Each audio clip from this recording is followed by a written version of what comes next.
তিন বন্ধু পলাশ, বিকাশ আর নিলয় ঠিক করল পিকনিকে যাবে। পলাশ বলল, আমি খাবার নিয়ে যাব। বিকাশ বলল, আমি প্লেট, গ্লাস নিয়ে যাব।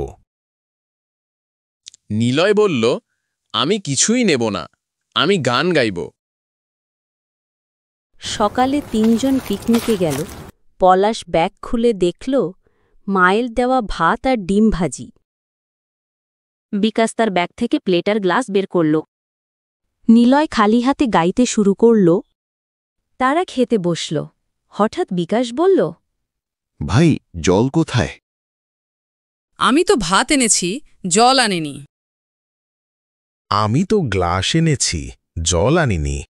আমি তো গান গাইতে এসেছি, জল আনিনি। তিনজন একসাথে হেসে উঠল। হাসতে হাসতেই পলাশ বলল, আমাদের জল ছাড়া খেতে হবে। নিলয় গাইতে শুরু করল, জল ছাড়া ভাত খেতে কষ্ট হয় রে ভাই। তাহলে এর থেকে শেখা গেল পিকনিকে যাবার আগে জল নিতে ভুলবে না।